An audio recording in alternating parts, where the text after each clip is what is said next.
E aí o que acontece? Em primeira instância, a Justiça negou o direito dos servidores, quer como gratificação, quer como horas extras, negou esse direito, e nós fizemos a apelação e o tribunal reformou a decisão. Reformou em que sentido? Não é devido o pagamento da gratificação retroativa, né? Podemos ficar injuriados, indignados com isso, mas esse foi o entendimento, né? E a partir da hora que a gente submete uma questão ao Poder Judiciário, a gente esperneia, recorre, né? E vai, mas depois tem que acatar a decisão. É o risco, né? A gente sempre fala assim, nós não podemos entrar com uma ação judicial cujo resultado seja prejudicial para toda a categoria. Não foi o caso. No caso, o que o TJ insistiu? Não é devida a gratificação retroativa, mas é devido o pagamento como horas extraordinárias, como horas extras, né? Qual o fundamento? A gratificação não existia, mas o pagamento por horas extras sempre existiu. E, a partir de 88, foi, inclusive, para a Constituição Federal. Então, está lá no artigo 7º, e o artigo 39 diz quais são os direitos que se aplicam aos servidores públicos, e um desses direitos é o pagamento de horas extras. Então, foi acolhido esse pleito, dizendo que não é devido ao pagamento de gratificação, mas ao pagamento de horas extras. Dessa decisão, o Estado do Paraná não recorreu, tá? Então, no mês de agosto do ano passado, transitou em julgado essa ação. Desde agosto do ano passado, a gente vem insistindo sobre formas alternativas de fazer o cumprimento dessa ação, porque muitos dados desses os servidores não têm. Então, nós fizemos conversas com o Tribunal de Justiça, com a Secretaria do Tribunal de Justiça, com o DGRH do Tribunal de Justiça. Fizemos conversas com a Procuradoria-Geral do Estado para quê?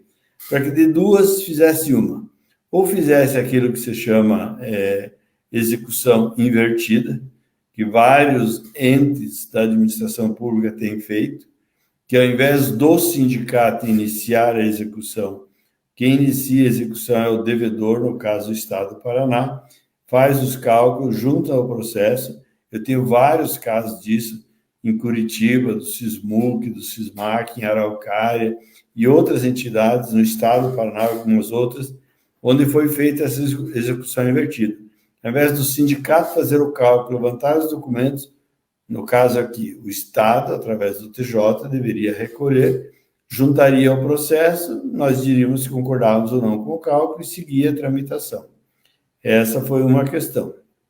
A outra questão foi que, então, se o Estado não quisesse fazer a invertida, que, no mínimo, o tribunal fornecesse os dados para o sindicato fazer o cálculo. Foram vários pedidos, foram indeferimentos, foram conversas de novo com a presidência, com a secretaria, com o DGRH, e, ao final, o DGRH falou que não tem esses dados. Então, durante todo esse período aí, eu vi algumas pessoas que estão participando aí, que acompanharam bem de perto isso, né? Nós já várias tentativas. Essas tentativas foram frustradas. Nós tínhamos uma discussão se fazíamos uma execução individual ou a execução coletiva. Individual não faria muito sentido, porque nós formaríamos vários grupos, e aí, porque existe sindicato, é para formar vários grupos, né? Então, ao final das conversas, concluiu-se que a execução seria coletiva, o que significa o sindicato entra como autor da execução e relaciona todos os credores com o respectivo valor, pedindo o quê? Se for maior que R$22 mil, que seja expedido o precatório, se for menor que R$22 mil, seja expedido o RPV. Então, nós estamos nessa fase. Qual é a fase que nós estamos? Nós estamos na fase de fazer os cálculos. Nós temos 5 anos para iniciar a execução. As pessoas sabem disso, né? Nós só perdemos o prazo se a gente deixar passar 5 anos, portanto, de agosto de 2023 a agosto de 2028. E aí, o que o sindicato optou por fazer? O sindicato optou por fazer coletivamente, criou um e-mail específico, que está na notícia aí que o sindicato publicou, um e-mail para as pessoas mandarem os documentos. Quais documentos? Os documentos que o contador contratado pelo sindicato precisa para fazer os cálculos. E aí eu já vou responder uma das perguntas que eu vi. nós não estamos no processo de conhecimento, nós estamos no cumprimento de sentença. Então, prova testemunhal não serve. Eu vi quem está aqui na frente, eu vi a Gislaine fazendo plantão. Né? Não, isso não serve, nós temos que ter documentos. Por isso que o contador pediu basicamente 2 documentos. O contra-cheque para saber o valor que o servidor recebeu mês a mês no período informado ali na notícia do sindicato e pediu os comprovantes, as escalas, a designação, alguma forma de comprovação de que o servidor naquele período, estando lá dentro do cartório, não estando no Projur, estando em casa, mas estando à disposição e trabalhando, ele teria cumprido esses plantões.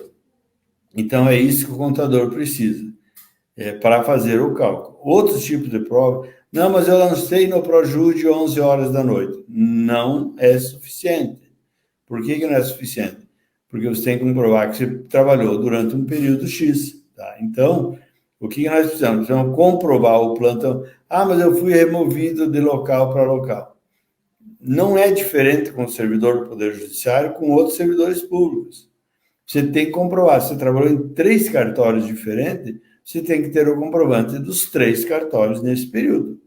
Não, mas eu não sei, teria que revirar os processos. Bom, daí o levantamento da documentação é o ônus de cada um, né?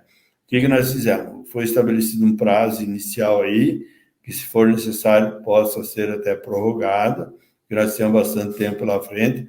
O que nós não podemos é fazer com que aqueles que já têm os documentos, né, terem que esperar tanto tempo para todos os outros mandarem. Então, a nossa proposta é dia 30 de novembro, que foi colocada ali na notícia.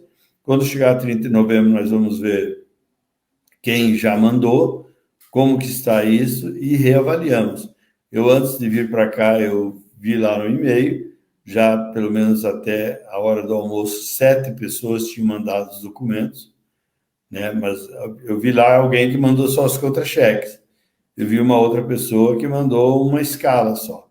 Tem que mandar as 2 coisas. O ato de designação, como disse alguém ali numa das questões que a Carol me passou, em determinado momento nem tinha o ato de designação em si. Então, esse é um documento complementar. Pode ser que o contador venda esses documentos das primeiras pessoas que mandaram, ele verifique que sejam necessários outros. Mas de novo, não, é interesse do servidor. Nós estamos fazendo, o sindicato está cumprindo sua parte, o servidor, eu não consigo. Se não consegue o documento, não entrará no cumprimento de sentença. A gente tem que ficar muito claro isso. E não será a responsabilidade do sindicato, porque a responsabilidade de o sindicato não tem como ter acesso ao fórum lá de Barracão, por exemplo, para saber quem fez o plantão ou quem não fez. Então, a pessoa tem que levantar os documentos seus. Esses documentos que estão ali, o informativo ele é muito objetivo e muito preciso, né? São esses documentos que estão ali, que o sindicato divulgou, que as pessoas precisam mandar. Sem esses documentos, o contador não consegue fazer o cálculo. Por isso que nós queríamos que o TJ ou a PGE fizesse os cálculos, ou pelo menos oferecesse os documentos. Eles não fizeram o menor esforço para fornecer isso, né? Eu sempre digo, quando o tribunal quer, é só ele mandar um mensageiro para os locais de trabalho, e os locais, as chefias, terão condições de designar alguém para levantar esses dados e mandar, coisas que o sindicato não pode fazer. O sindicato pode pedir para vocês providenciarem e mandarem para o sindicato. Se alguém tiver acesso à chefia, levantar os documentos e fornecer, ótimo, mas sempre ônus do servidor. Aqueles que não mandarem os documentos, o sindicato não terá como fazer o cálculo, portanto, essas pessoas não entrarão no cumprimento de sentença. E reafirmo, nós estamos na fase qual? Já encerrou o processo de conhecimento, já foi reconhecido o direito de vocês, já foi declarado o direito de vocês, e agora nós estamos na fase de cumprimento. E na fase de cumprimento, se a gente fizer o cálculo errado, e estiver o pessoal aí da contabilidade assistindo sabe disso, né? Se nós fizermos o cálculo errado, o que vai acontecer? O Estado vai impugnar esses cálculos e aí, se for acolhida a impugnação, pode haver condenação em sucumbência sobre a execução. Né? Esse é outro cuidado que o sindicato tomou de fazer coletivo, porque se fosse individual ou em grupos, cada indivíduo ou cada grupo poderia ser condenado a pagar uma sucumbência. Então, no caso, por ser coletiva, será uma condenação geral, mas ela recairá, obviamente, sobre eventuais erros de cálculo. Tanto que o contador já disse para a gente o seguinte: olha, se o erro for meu no cálculo, eu assumo a responsabilidade. Agora, se o erro foi da pessoa que mandou os documentos ou do sindicato na prestação das informações por seus advogados, a responsabilidade é do sindicato.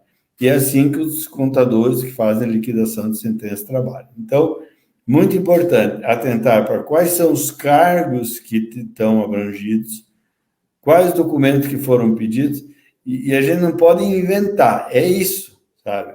Tem que provar que você estava na escala, que você ficou à disposição, não teve nenhum ato a ser praticado naquele plantão, mas você estava trabalhando. É como quando você faz horas extras, fique mais 2 horas hoje, daí não aparece nenhum processo novo nessas 2 horas, por isso você deixa de receber? Não. E é o mesmo raciocínio aqui.